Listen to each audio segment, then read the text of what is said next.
When she first stepped onto the dusty firing range, the laughter was impossible to ignore. It rolled across the desert air like a taunt, coming from the men in uniform who thought they had already seen everything there was to see in the art of precision shooting. She was different, and that was enough. Different because she was a woman in a field where the ranks were dominated by men. Different because she carried a rifle no one could take seriously, a cobalt blue custom piece that looked more like a novelty than a serious weapon of war. They called it Barbie's toy, the paintball special, and the Smurf stick. Every name drew smirks, chuckles, and sly remarks. But she kept her chin level, her boots steady in the sand, her hand resting on the polished barrel of the weapon she had built piece by piece, tuning it the way a musician tunes an instrument. Her name was Captain Danielle Donnie Walker, a veteran of 2 tours who had seen enough combat to fill a lifetime. She had spent long nights in the mountains of Afghanistan, where silence was broken only by the distant crack of gunfire and the thump of helicopters circling black skies. She knew the chaos of ambushes, the blur of night vision, the icy bite of fear, and the warmth of trust between soldiers who depended on one another with their lives. For her, the rifle was not a symbol of showmanship but of survival. And the blue, that was her father's color. A marine mechanic who had painted his own toolboxes the same cobalt hue, telling her as a child that the color meant resilience. After he died, she chose it for her rifle, not for style, but as a reminder. Every time she held it, she held a piece of him. The men didn't know that. All they saw was a veteran stepping into a competition range alongside Navy SEAL rookies and Army marksmen, bringing what looked like a toy into a test of precision and nerve. The day's trial was not official military business, but it was close, part of a joint training exercise where reputations were made and futures shaped.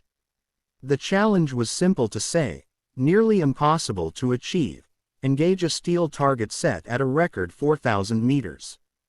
That distance was beyond most military sniper kills, stretching the limit of rifles, scopes, wind calls, and human patience.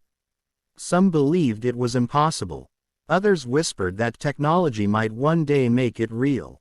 But today, the task was set before them. The SEAL rookie, a brash 20-something with sun-streaked hair and a grin that rarely faded, was the first to step up.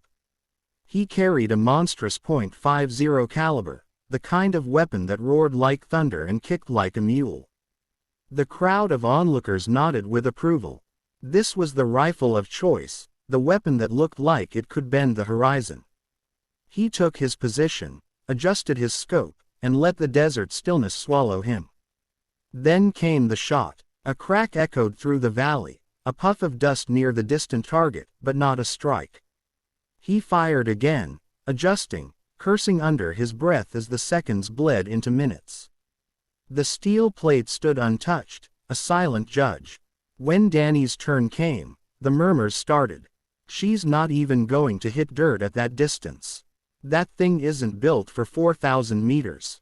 This'll be over quick. She ignored them. Laying flat, her body pressed into the earth, she cradled the rifle into her shoulder, the cobalt barrel gleaming against the sun.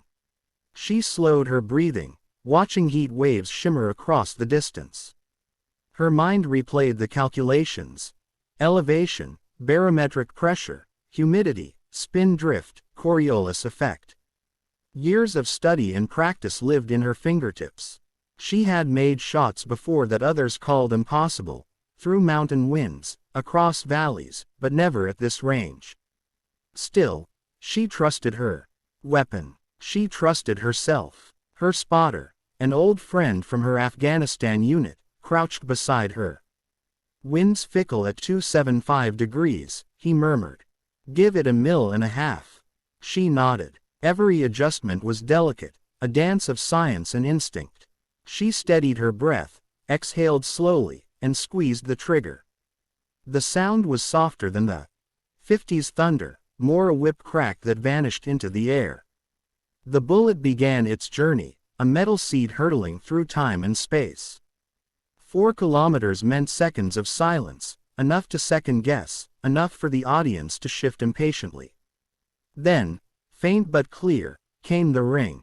Steel. A single, sharp note carried across the desert, slicing through the doubt, silencing every laugh.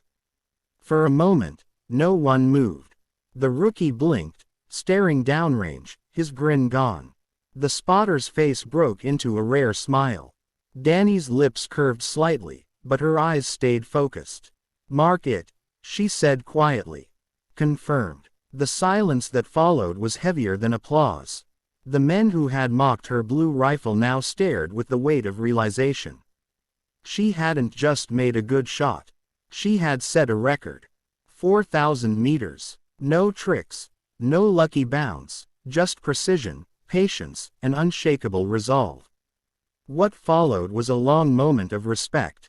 One by one, even the SEAL rookie nodded, a gesture of acknowledgement that carried more meaning than words. The laughter never returned. Her rifle, once a joke, became legend on that range. They began to call it Blue Thunder, whispered about it in training circles, and passed the story like a campfire tale, the female veteran who silenced a crowd with one impossible shot. Later, when the sun dipped low and the desert cooled, Donnie sat with her rifle across her knees, running her hands along the blue steel. She thought of her father, of the nights in the mountains, of the brothers and sisters she had lost along the way.